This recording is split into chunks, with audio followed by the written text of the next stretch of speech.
Welcome to GP English Grammar. This is GP Yadav, teacher of English. In this video, I would like to share with you a topic which is in spite of or despite. Dear friends, ఈ రోజు మనము ఈ వీడియోలో in spite of లేదా despite గురించి చాలా డీటెయిల్గా తెలుసుకుందాం. చాలామంది మిత్రులు మరియు లర్నర్స్ 10th క్లాస్ చదివేటువంటి విద్యార్థులు కామెంట్ రూపంలో నాకు ఇన్స్పైట్ ఆఫ్ పెట్టండి అని చాలాసార్లు పెట్టారు. అందరి కోరిక మేరకు చాలా డీటెయిల్గా మీకు అర్థమయ్యే లెవెల్లో ఈ వీడియోని ఎడిట్ చేస్తున్నాను. ఈ వీడియో చివరి వరకు చూడండి. ఈ ఛానల్కు మీరు కొత్త వారైతే సబ్స్క్రైబ్ చేసుకున్నట్లయితే నేను పెట్టే వీడియోని మీ సెల్ మీద నోటిఫై అవుతాయి. Okay, let us move on to the topic. In spite, despite. In spite, despite means though, although. In spite అయినా despite అయినా though కానీ although కానీ అనేటువంటి మీనింగ్ ఇస్తాయి. మనం ఇంతకుముందు ప్రీవియస్ వీడియోలో దో అంటే ఏంటి, although అంటే ఏంటి, even though అంటే ఏంటి అనేటువంటిది చాలా డీటెయిల్గా చేసాం. మరి తెలుగులో మీనింగ్ ఏంటంటే అయినప్పటికీ. మరి ఏంటి what is in spite of? మరి దో ఆల్దో మనకు చాలా డీటెయిల్గా అర్థమైంది. మరి ఇన్ స్పైట్ ఆఫ్ అంటే everybody is afraid of for writing the answer because ఇదేదో కొత్తగా ఉంది అనేటువంటి ఫీలింగ్ మీకు వస్తుంది. మరి ఇది చాలా ఈజీగా ఉంటుంది. మరి what is in spite of? Before going to enter the video, let us know about what is in spite of. It is a preposition. Actually, in spite of is a preposition, but this is a phrasal preposition. In spite of అనేటువంటిది phrasal preposition. In spite of, in place of, according to, on account of, these are called phrasal prepositions. మనకు ఇంతకుముందు వీడియోలో వీటి గురించి చాలా డీటెయిల్గా చెప్తాం. మరి ఇది ఏం తెలియజేస్తుందంటే it denotes contrast between two things. Contract means two opposite ఐడియాస్ను జాయిన్ చేస్తుంది. కాంట్రాక్షన్ తెలియజేస్తుంది. లింకర్స్ కూడా ఉపయోగిస్తాము. ఇట్ జాయిన్స్ టూ ఆపోజిట్ ఐడియాస్ను ఇది తెలియజేస్తుంది ఇన్ స్పైట్ ఆఫ్. ఇప్పుడు ఫర్ ఎగ్జాంపుల్ ఎట్లంటే, ఇప్పుడు Sita is rich, she is not happy. So this is here there are two sentences separated by full stop. This is one sentence, this is another sentence. So this is the reason, this is the result. So here though Sita is rich, she is not happy. కాబట్టి ఇక్కడ two opposite ఐడియాస్ను join చేసేదానికి మనం in spite of ఉపయోగిస్తాం. Okay sir, నాకు in spite of అంటే అర్థమైంది. మరి ఇప్పుడు ఎలా ఆన్సర్ చేయాలి ఇన్స్పైట్ ఆఫ్ గురించి అని మీరు అడుగుతున్నారు. మరి ప్రధానంగా ఈ పాయింట్స్ కనుక మీరు రిమెంబర్ చేసినట్లయితే it's very easy to answer in the examinations. మరి వాట్ ఆర్ దీస్ ఏంటి అంటే, ఫస్ట్ మనము ఇట్లా there are two sentences given in the examinations. Combine the following sentences using in spite of అని మనకి ఎగ్జామినేషన్లో ఇచ్చి ఇట్లా Sita is rich, she is not happy అని ఇట్లా టూ సెంటెన్సెస్ ఇస్తారు.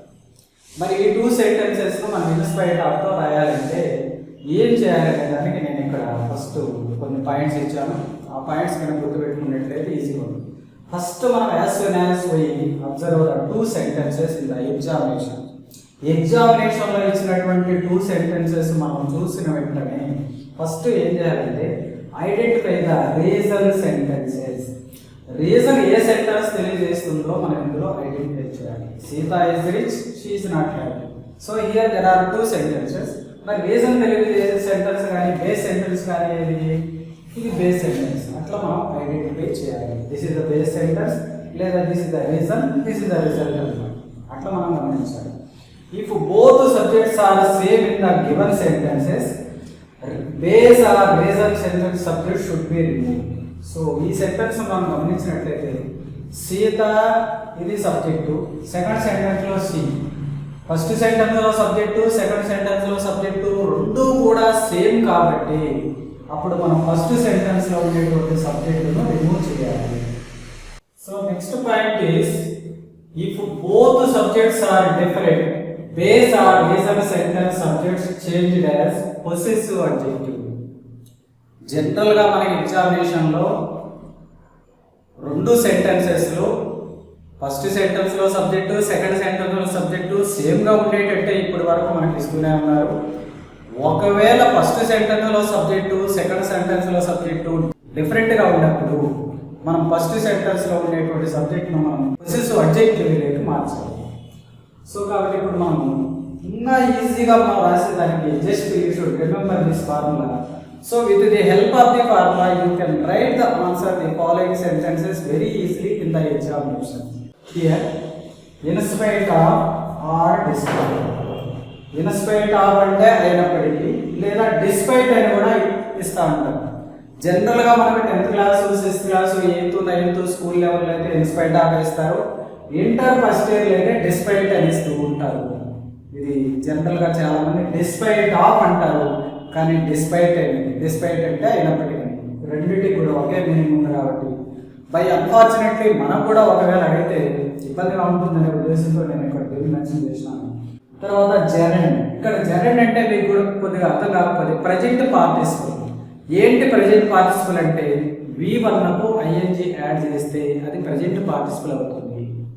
ఇప్పుడు ఫర్ ఎగ్జాంపుల్ వర్క్ అని ఉంది, దానికి వర్కింగ్ ING యాడ్ చేస్తే, సింగ్ అని ఉంది సింగింగ్, ఇట్లాంటివన్నీ కూడా మనం నేర్చుకున్నాం. నెక్స్ట్ మెయిన్ క్లాజ్ అంటే రిజల్ట్ తెలిపేటువంటి క్లాజ్. సెకండ్ సెంటెన్స్ రిజల్ట్ ఏదైతే తెలుపుతుందో ఒకవేళ ఫస్ట్లో ఉన్నా సెకండ్లో ఉన్నా రిజల్ట్ తెలిపే సెంటెన్స్ మెయిన్ క్లాజ్. అంటే మెయిన్ క్లాజ్ అంటే ఏంటి, సబార్డినేట్ క్లాజ్ అంటే ఏంటి అనేటువంటి చాలా డీటెయిల్గా మనం ప్రీవియస్ వీడియోలో తెలుసుకున్నాం కాబట్టి మెయిన్ క్లాజ్ అంటేనే మీకు ఈజీగా అర్థం. Okay, let us come to the examples. మరి ఎగ్జామినేషన్లో ఎలా అడుగుతారు, మనం ఆన్సర్ ఎలా చేయాలనేది ప్రధానమైనటువంటి big question mark before us. ఇలా ఇస్తారు, combine the following sentences using in spite of. ఇలా మనకి ఇస్తారు. ఇలా ఇస్తే కింద సెంటెన్స్ ఇస్తారు. Sheela worked hard full stop, she failed in the exam. Here if you observe, here there are two sentences separated by full stop. The first sentence is Sheila worked hard. The second sentence is she failed in the exam. మరి ఈ two సెంటెన్సెస్ను మనం in spite of ఉపయోగించి రాయాలి. First మనం ఏం చెప్పుకున్నాము, as soon as we observe the first and second sentence, రెండు sentence చూసిన వెంటనే identify the subject. So this is the first sentence subject, this is the second sentence subject. If both subjects are same given in the sentences, first sentence subject should be removed. First sentence subject ను remove చేసి తర్వాత మనం ఈ formula ప్రకారం in spite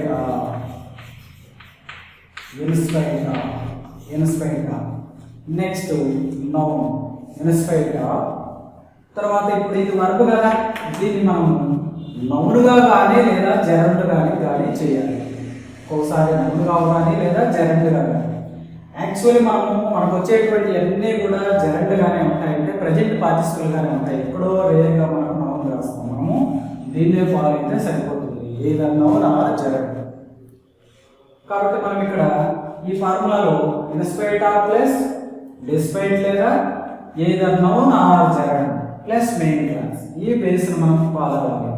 in spite of దీన్ని మనము జెరండ్గా మార్చాలంటే V1 మార్చాలి. V1 ఏంటి 1. దీన్ని ప్రజెంట్ పార్టిసిపల్గా మార్చాలంటే అంటే జెరండ్గా మార్చాలంటే వర్కింగ్. V1లో మార్చి ఇచ్చినటువంటి వర్క్ను V2లో ఉంటే V1లోకి మార్చి, లేదా V1లో ఉంటే V1లోకి ఉంచి దానికి ING కలిగితే ఇది జెరండ్ అవుతుంది లేదా ప్రజెంట్ పార్టిసిపల్ అవుతుంది. ఇప్పుడు ఇన్స్పైట్ ఆఫ్ వర్కింగ్ అవునా, 7 వరకు మీకు బాగా అర్థమైంది కదా. మళ్ళీ ఒకసారి చూద్దాం. ఫస్ట్ మనం ఏం చేయాలి, ఫస్ట్ సెంటెన్స్లో సబ్జెక్టు సెకండ్ సెంటెన్స్లో సబ్జెక్టు రెండు సేమ్గా ఉంటాయి. ఓకే, ఒక ఐడియాకి వచ్చేసాం. ఫస్ట్ సెంటెన్స్లో సబ్జెక్టు రిమూవ్ చేసాం. రిమూవ్ చేసి ఆ ప్లేస్లో మనము ఇన్స్పైట్ ఆఫ్ రాసాం. ఇక్కడ జెరండ్ అంటే మనకు ఇక్కడ ఉండేటువంటి వర్క్కు V1 కలిపాం, అంటే దీనికి ING యాడ్ చేసిన వర్క్ అనేటువంటిది second form of the work first form of the work change చేసి ING కలిపాం. ఇన్స్పైట్ ఆఫ్ వర్కింగ్ అంటే మీనింగ్ ఎక్కడ ఉంటే అక్కడ రాసి కామన్ పెట్టాం. ఇది main class. She failed in the exam. ఆమె ఫెయిల్ అయింది, పూర్తి అర్థాన్ని ఇస్తుంది. ఇది రిజల్ట్ కూడా అని మనము అనొచ్చు. కాబట్టి దాన్ని యాజ్ ఇట్ ఈజ్గా మనం రాయాలి. She failed in the exam. She failed in the exam. So it gives complete in spite of working hard. ఇక్కడ సీత కాబట్టి మనం సీత అయినా రాసుకోవచ్చు. నేమ్ యాజ్ ఇట్ ఈజ్గా Sheela. In spite of working hard Sheela failed in the examination. Sheela కష్టపడినప్పటికీ కూడా ఎగ్జామినేషన్లో fail అయింది అనే అర్థం వస్తుంది. ఇక్కడ ఏంటి? షీలా కష్టపడింది, షీలా ఫెయిల్ అయింది. షీలా కష్టపడినప్పటికీ కూడా ఎగ్జామ్లో ఫెయిల్ అయింది అనేటువంటి అర్థం వస్తుంది. అంటే ఇక్కడ మనకు ఒక కాంట్రాస్ట్గా టూ ఆపోజిట్ ఐడియాస్ మనం ఇన్స్పైర్తో జాయిన్ చేస్తాం. ఈ విధంగా మనం సరే ఇక్కడ వరకు మీరు ఓకే సార్ మేము చేస్తూ ఉంటాం. మరి బీ ఫార్మ్స్ యామ్ కానీ, ఈజ్ కానీ, ఆర్ కానీ, వాస్ కానీ, వర్ కానీ లేదా హ్యావ్, హ్యాజ్, హ్యాడ్ ఇస్తే మేము ఎలా చేయాలి అని మీకు డౌట్ కావచ్చు.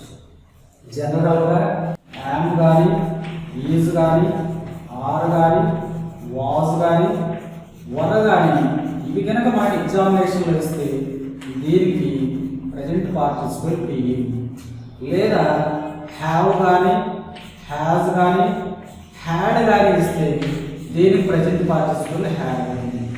కాబట్టి మనం ఇంతకుముందు క్లాస్లోనే మనం డిస్కస్ చేస్తాము. కాబట్టి మళ్ళీ ఒకసారి మనం గుర్తుపెట్టుకున్నట్లయితే ఈజీగా మనం ఆన్సర్ చేయొచ్చు. Okay, let us look at the second sentence. Sita is rich, she is not happy. కాబట్టి ఇక్కడ మనం ఫస్ట్ ఏం చెప్పినాము? మొదటి సెంటెన్స్లో సబ్జెక్టు, రెండో సెంటెన్స్లో సబ్జెక్టు రెండు సేమ్ కదా. అప్పుడు ఫస్ట్ సెంటెన్స్లో సబ్జెక్ట్ ఏం చేసినాం? రిమూవ్ చేసినాం. ఇది బేస్ సెంటెన్స్, ఇది రిజల్ట్ తెలిపే సెంటెన్స్. రెండు ఆపోజిట్ ఐడియాస్ను ఇన్స్పైట్ ఆఫ్తో మనం కంబైన్ చేస్తున్నాం. కాబట్టి ఇప్పుడు ఆన్సర్ ఏంటంటే ఇన్స్పైట్ ఆఫ్ రిచ్. దీనికి మనం ఏం చేయాలంటే ఈజ్కు being of in spite of being rich,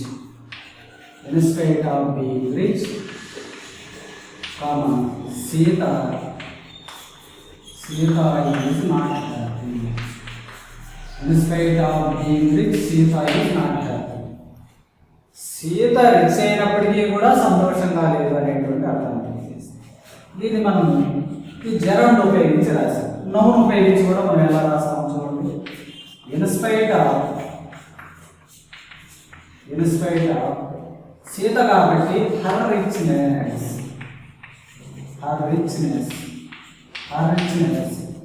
Sita is not happy. ఇలా మనం జెరల్డ్ అంటే ప్రజెంట్ పార్టిసిపల్తోనైనా రాయొచ్చు, లేదంటే మనం ఇక్కడ నౌన్ చెప్పేగా నౌన్తోనైనా రాయొచ్చు. దీన్ని నౌన్ అంటారు. ఇన్స్పైట్ ఆఫ్ హర్ రిచ్నెస్, రిచ్గా ఉన్నప్పటికీ కూడా సంతోషంగా లేదు అనేటువంటి అర్థాన్ని మనకు తెలియజేస్తుంది. ఈ విధంగా మనకు ఈ ఫార్ములా బేస్ చేసుకున్నాము. We can do so many examples. Let us see some more examples. Look at this example. Nick has no arms and legs, but he can do many things. ఇక్కడ మనకు టూ సెంటెన్సెస్ బట్ అనేటువంటి కన్వెన్షన్స్తో add అయ్యాయి. But కానీ, at కానీ, still కానీ ఉంటే అవి coordinate conventions కాబట్టి వాటిని మనము రిమూవ్ చేయాలి. మరి ఇంతకుముందు మాట్లాడే ఫస్ట్ సెంటెన్స్లో సబ్జెక్టు, సెకండ్ సెంటెన్స్లో సబ్జెక్టు రెండు సేమ్ కాబట్టి మనము ఇన్స్పైట్ ఇక్కడ హ్యాజ్ కానీ, హ్యావ్ కానీ, హ్యాడ్ కానీ ఉంటే దానికి ప్రజెంట్ పార్టిసిపల్ లేదా జెరల్డ్ ఏంటి? Having. In spite of having no arms and legs, Nick. ఇక్కడ ఈ రెఫర్స్ టు నిక్ కాబట్టి మనము పేరే రాస్తాం. Nick can do many things. This is the right answer. Okay, have you understood? Irrespective of having no arms and legs, కాళ్ళు చేతులు లేకపోయినా నీకు ఏమి పనులైనా చేయగలడు అనేటువంటి అర్థాన్ని ఇస్తుంది. కాబట్టి ఇట్లా టూ సెంటెన్సెస్ ఇచ్చి మనకు ఒక్కోసారి బట్ట కానీ, ఎట్ట కానీ, స్టిల్ కానీ ఇస్తాడు. వీటిని ఒక సెంటెన్స్లో రెండు కనెక్షన్స్ ఉండకూడదు కాబట్టి మనం వీటిని రిమూవ్ చేస్తాం. ఒకటి తీసేచ్చాము. ఇక్కడ ఈ సెంటెన్స్లో గీత, షీ రెండు సేమ్ సబ్జెక్ట్లే కాబట్టి మనము ఇన్స్పైర్డ్ యామ్ కానీ, ఈజ్ కానీ, వాజ్ కానీ, వర్ కానీ ఉంటే మనం దాన్ని ప్రజెంట్ పార్టిసిపల్ కానీ, జెరండ్ కానీ బీయింగ్ కాబట్టి being poor Geeta is four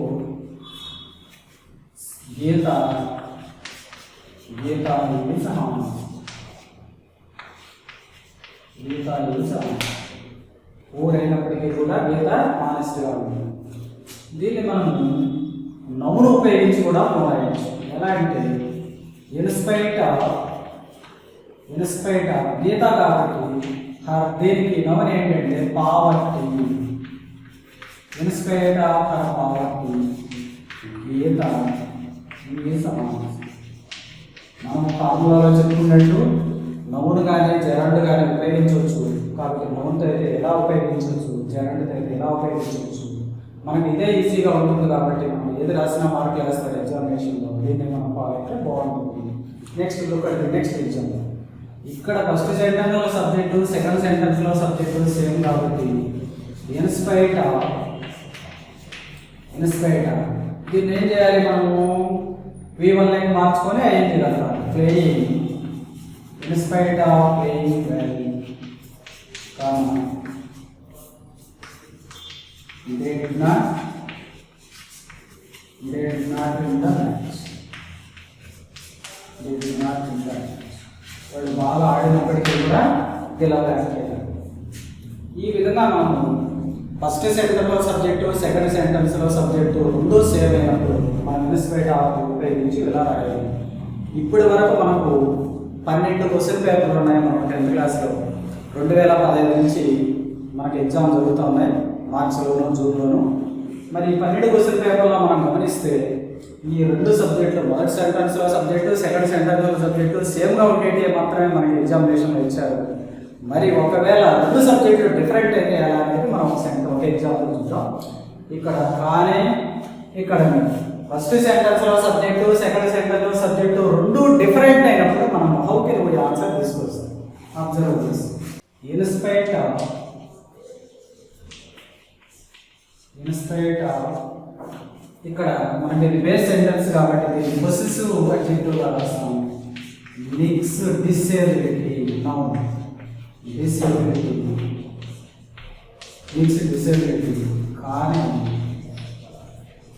కానీ డిసైడెడ్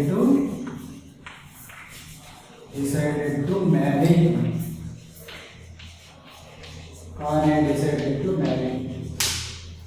ఒకవేళ రెండు సబ్జెక్టులు డిఫరెంట్ అయినప్పుడు, ఫస్ట్ సెంటెన్స్లో సబ్జెక్టు, సెకండ్ సెంటెన్స్లో సబ్జెక్టు డిఫరెంట్ అయినప్పుడు మనము పొసెసివ్ అడ్జెక్టివ్ తీసుకొని దీన్ని నౌన్గా మార్చుకున్నాం. ఇలా చేయొచ్చు. ఇలాంటి సందర్భాలు ఇంతవరకు మనకి ఎక్కడ ఎగ్జామినేషన్ అడగలేదు. మరి ఈ ఎగ్జాంపుల్ కనుక మీరు బాగా గమనించి ఇంకా కొన్ని ఎగ్జాంపుల్ కనుక మీరు ప్రాక్టీస్ చేసినట్లయితే you can get full command in our hands. So then only you can easily get full marks in the examinations. Okay friends, ఈ వీడియో మీకు నచ్చినట్లయితే లైక్ చేయండి, షేర్ చేయండి, అలాగే సబ్స్క్రైబ్ చేసి పక్కన ఉండేటువంటి బెల్ ఐకాన్ క్లిక్ చేయండి. Thank you for watching this video.